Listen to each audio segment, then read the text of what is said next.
Fala, galera. Tudo bem com vocês? Como é que vocês estão? Espero que vocês estejam todos muito bem, né? Dentro do possível, certo? Enfrentando aí esse momento com bastante força, né? Esperando por dias melhores e tomara que tudo isso passe rápido, beleza? Gente, vamos continuar, né, com a nossa dissertação maravilhosa, né? Eu sei que para alguns já está meio maçante assim, é, mas muitos ainda não estão conseguindo fazer o que o prof espera que vocês façam, tá? Então, assim, é, a gente só pode parar de aprender um negócio na hora que a gente está 100%, certo? A hora que você consegue fazer uma dissertação perfeita com os pés nas costas, você pode falar, né? Ah, não, cansei disso. Mas enquanto você ainda tem coisas para melhorar no seu texto dissertativo argumentativo, a gente precisa ficar vendo e vendo exemplos e aprendendo mais e vendo detalhes, né? Para a gente conseguir essa notona que a gente espera aí, certo? Galera, então nós vamos trabalhar mais um pouquinho, principalmente agora a questão do discurso de autoridade, tá bom? A gente sabe que na redação, né, no texto dissertativo, a gente pode usar vários tipos de argumento, né? Então, argumento de causa e consequência, dados estatísticos, documentos, fatos históricos, relação com elemento externo tipo de cultura, né, de filme, livro, enfim, série. A gente pode usar várias coisas para argumentar, mas o discurso de autoridade, né, aquele discurso em que você traz a voz de um especialista, né, de um filósofo, sociólogo, geólogo, geógrafo, historiador, economista, enfim, quando você traz de fato, né, o que uma pessoa conhecida, especialista num ramo, fala sobre aquele assunto para comprovar, né, para corroborar, para colaborar com o seu argumento, isso é o que vale mais nota, digamos assim, no argumento. Tá? É o tipo de argumento mais forte no texto dissertativo argumentativo, é esse discurso de autoridade, esse que comprova o que você pensa. Né? Você não está sozinho no mundo. Você não é um mero estudante pensando sobre o assunto. Você é um estudante que pensa em uma coisa que é possível comprovar com um especialista muito conhecido na área. Entendeu? Então, isso é realmente coloca o seu argumento num outro nível, né? Tipo, não é um simples argumentinho, é um argumentão, certo? Você pensa igual alguém muito importante, certo? Beleza? Digam, mas eu sou importante, meu pensamento é importante. Eu sei, meu querido, mas na hora de comprovar na redação, né? É bom ter uma autoridadezinha ali junto, tá? Para dar força para o seu argumento. Galera, só lembrando, esse tipo de discurso é para o texto dissertativo argumentativo, beleza? Os textos só argumentativos, esses que a gente usa só na UEM, por exemplo, é... oh, desculpe. Aí a gente não vai usar esse tipo de argumento, né? Geralmente a gente usa argumentos próprios e tal, e a gente vai voltar a falar sobre esses gêneros em breve, tá bom? Galera, então vamos lá. Vamos falar então um pouquinho sobre essa argumentação com citação, né, e depoimento de autoridade.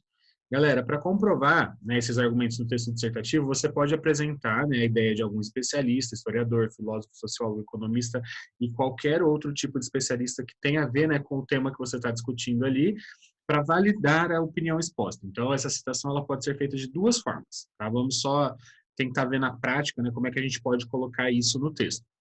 Ou você pode fazer uma citação direta, tá?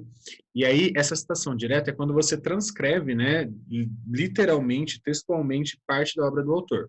Tá? Ou você pode fazer essa citação indireta, ou que a gente chama de paráfrase, né, que é quando você você expressa, quando você expressa a ideia do outro autor com as próprias palavras, né, sem alterar os conceitos. Então, você escolhe. Vamos supor que é uma frase muito conhecida de um pensador, de um filósofo, de um sociólogo, né?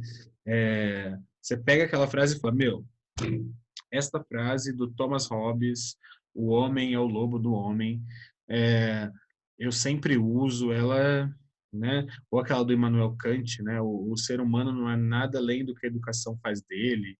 Enfim, se você conhece alguma frase importante de um filósofo, de um sociólogo, você gosta de citar a frase, beleza. O duro, galera, é que nem sempre você vai ter todas as frases das pessoas, né, gravadas na sua cabeça, assim. É, então, a citação direta, ela só pode ser feita quando você realmente sabe a frase, tá? Aí você vai colocar ela entre aspas, né, e vai falar de quem que é o autor, o qual é o autor. Tudo bem?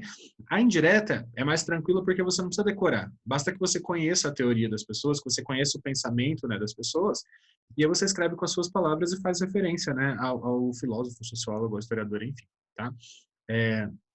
Às vezes é melhor fazer a indireta do que tentar fazer a direta e errar, e colocar a frase errada, né? Então, ou, sei lá, indicar um autor diferente para a frase que você colocou, né? Coloca a frase do Thomas Hobbes e fala que foi o John Locke, sei lá, enfim.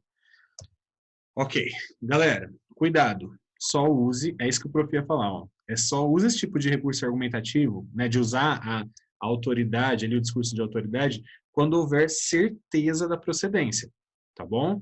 Então, dessas informações. Para você estabelecer a confiança, né, sobre as ideias do texto, não se pode errar o nome do especialista citado ou atribuir a ideia de um autor a outro, tá bom? Não vai, pelo amor de Deus, inventar dados e conceitos. Isso, galera, para vocês que estão no ensino médio, né, prestes aí para a faculdade daqui a um tempo, esse tipo de coisa que o prof está falando agora, você precisa ficar na sua mente assim para sempre, tá? Quando vocês forem para a faculdade, vocês vão escrever muitos textos dissertativos, né? Vocês vão escrever muito artigos, vocês vão escrever muitas coisas dentro da academia, dentro da faculdade, que é diferente dessas redações que vocês fazem para entrar na faculdade, tá? A única coisa mais parecida que vocês escrevem na atualidade, que vocês vão escrever depois, é o texto dissertativo argumentativo, né? Vocês não vão escrever cartinha na faculdade, nem relatinho, tá? Vocês vão escrever relato de pesquisa, né? Vocês vão escrever o texto dissertativo, às vezes maior, vocês vão escrever artigo, mas artigo científico, não artigo de opinião, tá? Então, para esse tipo de texto que vocês virão a escrever, vocês vão usar muito discurso de autoridade. Vocês vão fazer muita paráfrase, vocês vão trabalhar com muitos autores, vão ter de trazer as ideias para discutir, né, as ideias dessas pessoas. Então, para você ter um texto que tenha validade, né, que a pessoa fala assim, nossa, esse texto realmente tem informações excelentes, e sabendo que as pessoas que vão ler seus textos são pessoas entendidas do assunto, né, você não pode errar o nome do cara que você está estudando, você não pode atribuir um pensamento, né, uma ideia, um conceito, né, um dado de pesquisa errado. Você não pode fazer isso. Né? Senão você perde totalmente a credibilidade do seu texto, certo? Inventar um conceito diferente lá. Ah, Digão, mas eu não inventei, eu só tentei escrever com as minhas palavras. Só que às vezes você tenta escrever com as suas palavras e fala outra coisa. Né? Então você tem que ser bem fiel, assim, tipo, quer fazer uma paráfrase? Faça uma paráfrase bem feita, né? Tipo, sem distorcer as ideias, tá bom? Fiquem bem espertos com isso daí. Tenha certeza da procedência. Tá? Às vezes é melhor não colocar se você não tiver certeza, porque, vou colocar aqui, vou falar que foi do Sócrates, vai. Ele não escreveu nada mesmo, até alguém provar. Vai que ele falou isso, e como é que você sabe, né? Tipo, chegou até você como, né? Então tome bastante cuidado, ok? E aqui, galera, nós temos exemplos, né? Vamos ver onde citação direta e onde citação indireta, vamos ver o argumento inteiro. Então, olha lá. O Brasil ainda não conseguiu se desprender das amarras da sociedade patriarcal. Isso se dá porque ainda no século XXI existe uma espécie de determinismo biológico em relação às mulheres.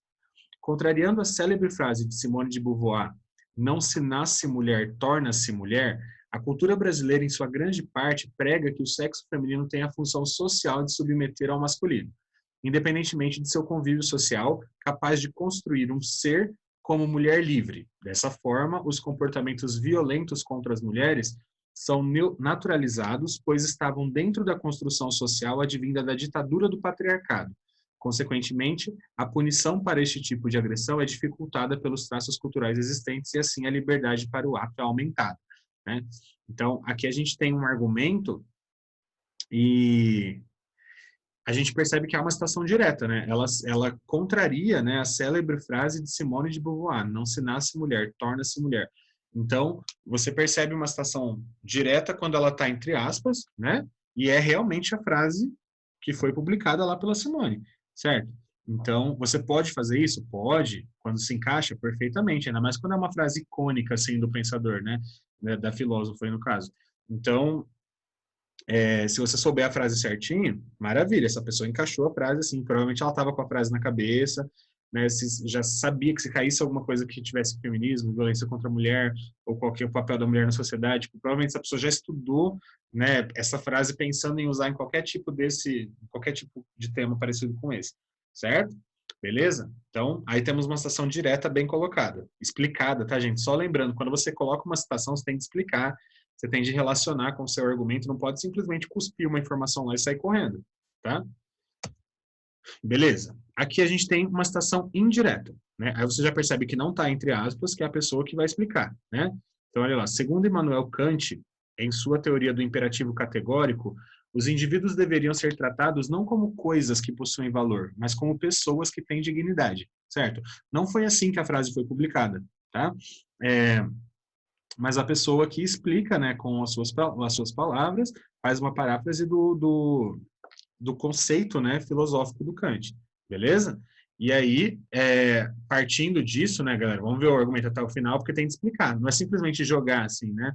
Segundo o Emmanuel, as pessoas são assim, aí já começa a falar de outra coisa, tem de explicar, né? Então, olha lá, partindo desse pressuposto, nota-se que a sociedade brasileira, de certo, tem ido de encontro ao postulado filosófico, uma vez que há uma valoração negativa às crenças de caráter não tradicionais conforme a mentalidade arcaica, advinda de uma herança histórico-cultural como do candomblé, o espiritismo e o islamismo.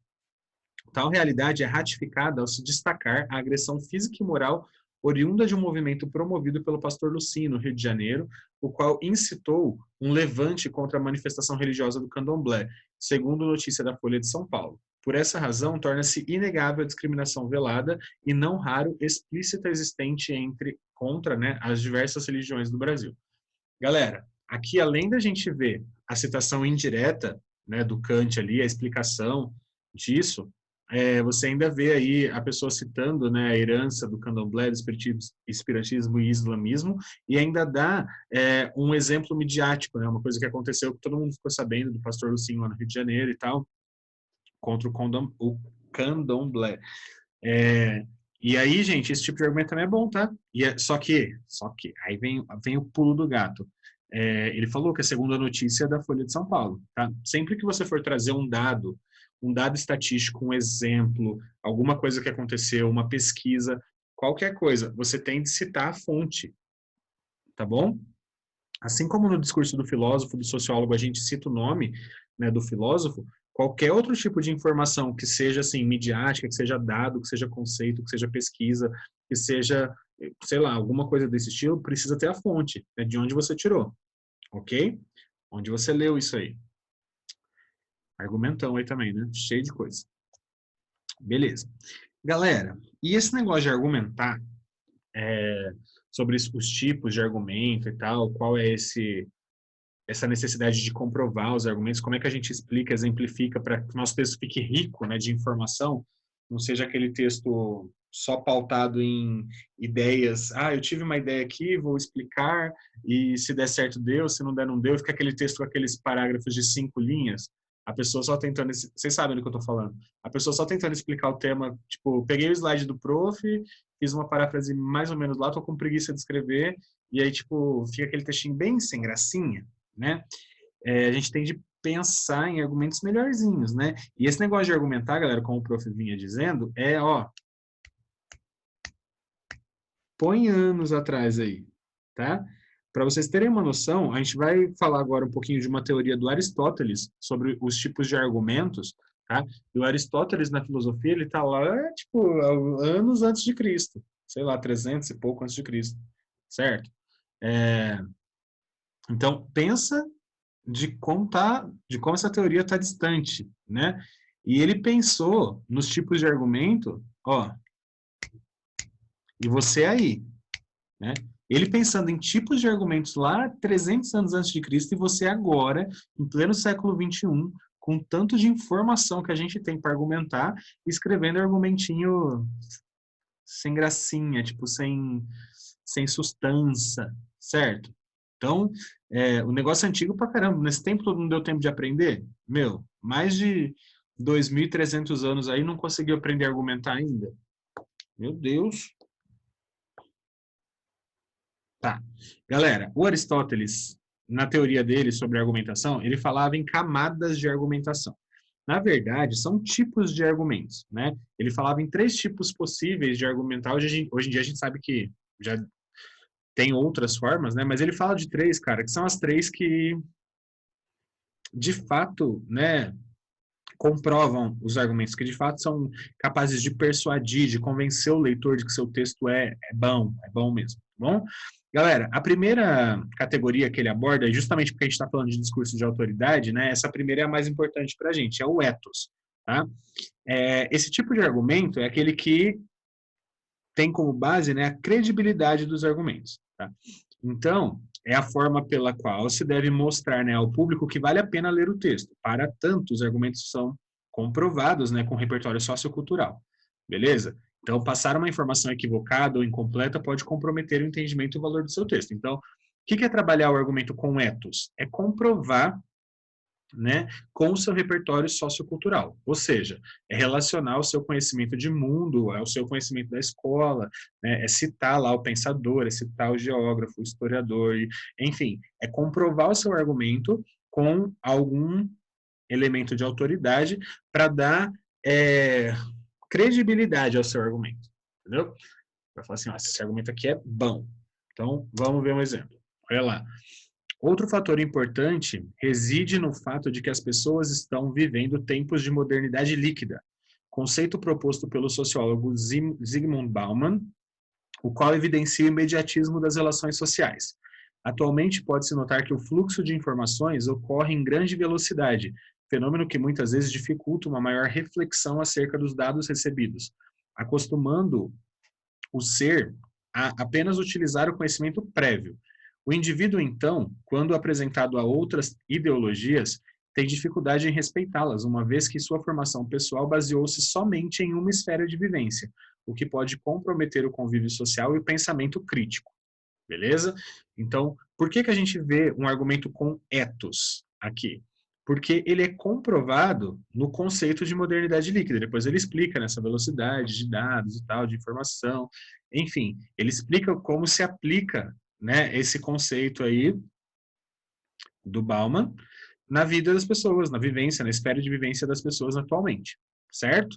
Então, nós temos aí o pai Bauman salvando sempre em qualquer tipo de tema, né? Não sabe quem citar, modernidade líquida tá aí para comprovar toda a merda que a gente faz, certo? Ok. Esse é um argumento com ethos. É o melhor tipo de argumento, tá? Antes de falar dos outros, eu já falo. O que tem ethos, o que tem comprovação de credibilidade, é o melhor, tá? De longe, na dissertação.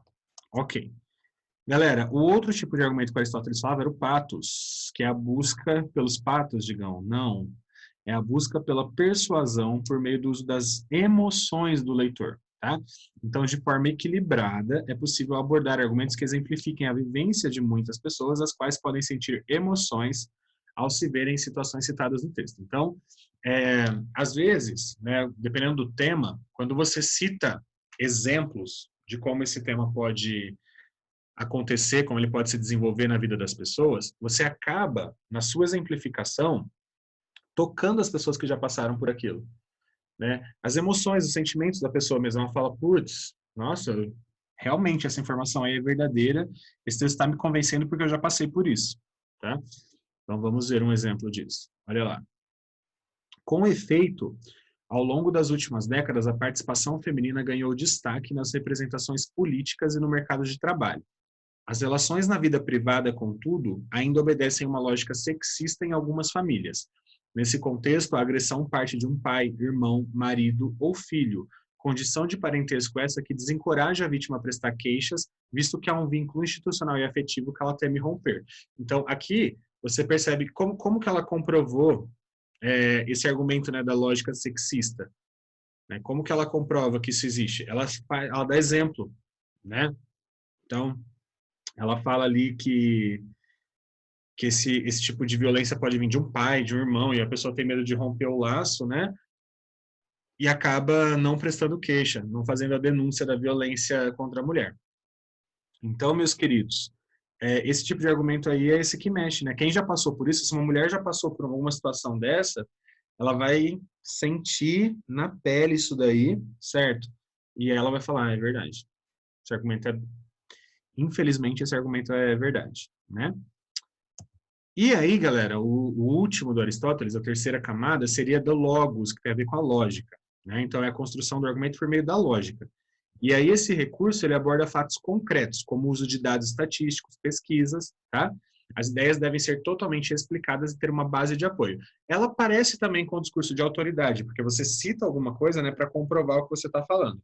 Só que aqui, galera, não é necessariamente uma frase, um pensamento, um conceito, né? Aqui a gente vai trabalhar com a lógica. Então, tipo, a pesquisa que os números mostram, os números não mentem, tá bom?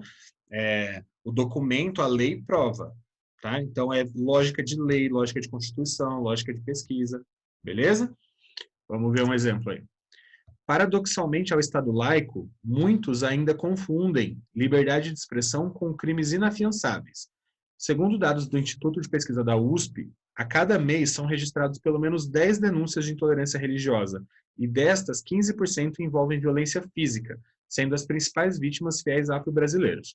Partindo dessa verdade, o então direito assegurado pela Constituição e reafirmado pela Secretaria dos Direitos Humanos é amputado e o abismo entre oprimidos e opressores torna-se, portanto, maior, certo? Então, aqui, para comprovar, né, que as pessoas têm essa dificuldade de liberdade de expressão, né, e crimes, né, contra a religião dos outros e tal, ela usa um dado estatístico aqui, né, da USP, cita a porcentagem, né, de como isso acontece, e depois, para deixar ainda mais lógico o negócio, para falar assim, ó, meu, você pode até discordar da pesquisa, mas isso aí é um direito, né, que está assegurado na Constituição, que é reafirmado pela Secretaria dos Direitos Humanos, ou seja, tipo, como é que tudo isso daí vai ser negado, né? Se eu estou afirmando aqui, ó, pela lógica, né, que isso existe tanto numa pesquisa, quanto na Constituição, quanto nos direitos humanos, tudo isso mostra que eu estou certo, certo? Então, esse tipo de argumento também é bem válido, também é bem bom. Digam, qual que é o melhor deles? Qual que eu devo usar? A gente sempre trabalha com a lógica, galera, que o ethos, né, que um texto com ethos, ele é um texto que tem um valor maior de argumentação, tá bom? Então, assim, é um texto a se dar bastante valor, tá? Esse que tem a comprovação lá com o filósofo, com o sociólogo, com o historiador, beleza? Então é isso, gente. Espero que vocês tenham compreendido, espero que vocês tenham entendido. Quem não me mandou textos ainda, né, deixa eu já fazer uma cobrança aqui, gente, é muito importante que vocês escrevam e me mandem, tá? O prof sabe como é difícil estar em casa, o prof sabe como é difícil focar, né? Só que, infelizmente, galera, a gente tem que dar essa cobrança em vocês, né? Vou até aproveitar esse finalzinho da aula para fazer isso. Tem muita gente, tipo, esperando voltar ao normal, né? Quando voltar a aula presencial, aí eu começo a estudar. Gente, pelo amor de Deus, não vai perder um ano de preparação, né? Digão, mas eu estou muito confuso, a minha cabeça está muito complicada com essa quarentena. Gente, eu sei que não é fácil, não tá fácil para você, não tá fácil para ninguém, tá? Só que assim, se o que você tem para fazer de obrigação é estudar, né, garantir, aproveita o seu tempo. Digão, eu não tenho como fazer isso. Gente, põe despertador, né? Põe despertador, lista as coisas que você precisa fazer, pega lá o seu plano de estudo, né? E coloca ali, põe despertador para fazer cada coisa. Você precisa amadurecer e fazer isso por conta própria. Digão, mas para de Digão, tá bom? Tente fazer, tente mandar, tente tirar fotinha do texto, tente me enviar, preciso ver se está certo. Para de enrolar e deixar para depois, tá bom? Aproveita que você está em casa sem fazer nada, mesmo não pode fazer nada, certo? Aproveita que você está aí e faz. Estuda, entendeu? Digamos, ano que vem eu estudo quando... Gente, e se vier outra? Entendeu? E se acabar a pandemia começar outra? De outra coisa? Aí você vai empurrando na sua vida as coisas até quando, gente? Até que horas, tá? Então, para quem está fazendo tudo certinho, me mandando aí parabéns, tá? O prof admira muito a sua força de vontade, certo? E quem está enrolando para escrever texto para me mandar, quem está enrolando para começar a estudar, acorda, gente, a gente já está em agosto, beleza? A gente já está em agosto. Tipo, esses 5 meses, a gente está no quinto mês que a gente está em casa, passaram assim, ó. Para chegar em dezembro ali, aí janeiro e fevereiro já tem as provas, né? Já tem Enem, já tem PA, já tem vestibular, tudo. É assim, ó, 2 palitos, tá bom? Então, foco, façam os textos, tá? E me mandem. Hoje, essa aula não teve texto, né? Foi só para a gente fazer um apanhado aí dos tipos de argumento, para ajudar vocês a escreverem, né, os textos, beleza? Mas vamos lá, força de vontade, força na peruca aí, vamos fazer que vai dar tudo certo, beleza? Então é isso. Dado o recado, professor, espero que vocês tenham entendido. Qualquer dúvida é só chamar no WhatsApp que a gente conversa, beleza? Um grande abraço para todo mundo, até a próxima aula. Tchau, tchau.